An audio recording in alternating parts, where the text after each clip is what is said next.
the executive branch tries to assume the legislative powers, that's a form of tyranny. The president can't, he's not going to tell the American people that he's going to wait for Congress. He's an American citizen, and it stands to reason that he might be frustrated with Congress, since most American citizens are. We're not going to wait. I've got a pen and I've got a phone, and that's all I need. Obama's definition of unity is eliminating opposition, not agreeing with them and peacefully coexisting with them. It's eliminating them. He's going to use his pen and his phone.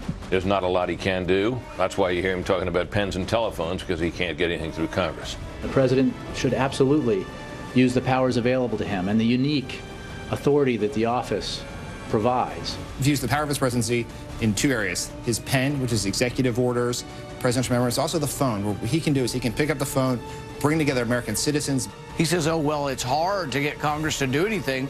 Well, yeah, welcome to the real world. Change. Well, not exactly change. It's another big broken promise from President Obama. The president promising to change Washington when he moved into the White House. But after failing at that, the president is now threatening to bypass the legislative branch of government and just sign executive orders to get what he wants. Is that the kind of change President Obama campaigned on? Charles Krautheimer joins us. Nice to see you, Charles. And Charles, what's this business about? He's going to change Washington, all this gridlock business. Yeah, well, he's going to eliminate the Article 1 of the Constitution, which says that legislation comes from Congress. This is how they do it in Venezuela, Cuba, and other places. The caudillo waves a pen. He shows it on Twitter and says, I will rule from the pen. What makes it sort of pathetic is that it sounds like a tough threat, and it is unconstitutional. It's not how you ought to beat the President of the United States.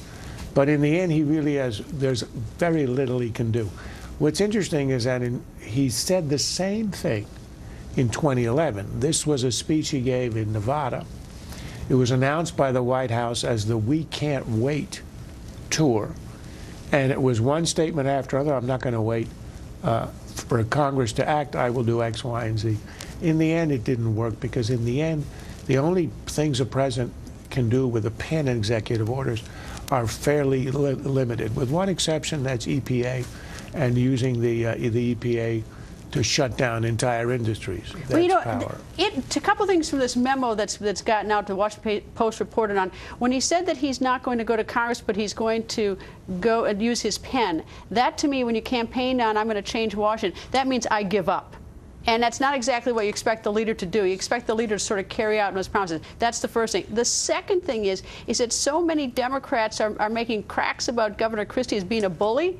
And now all of a sudden we got a bully who says, I'm just going to use my pen. I'm going to bypass Congress. So it's sort of interesting that, is that on the one hand, they hate the attitude Governor Christie has when he says he's going to do things.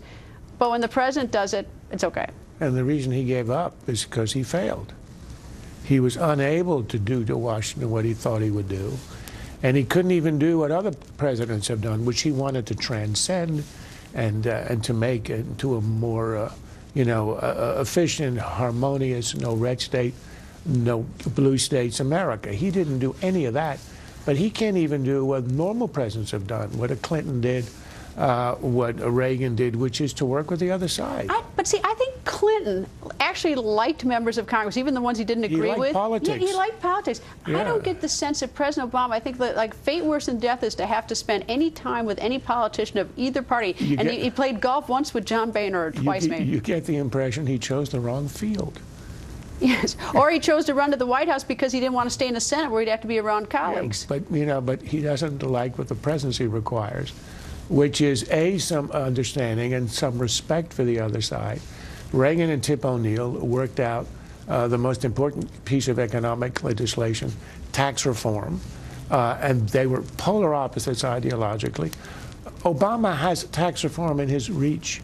There are Republicans who want to do it. It would change the economy. It would be a tremendous help to economic expansion and fairness, because it would take away the loopholes that the rich have. He hasn't touched it in 5 years. And you think it'd be so fun to change the tax code and to make it fair and get rid of the loopholes, the extra special. But anyway, I'm taking the last word on that, Charles. You got it.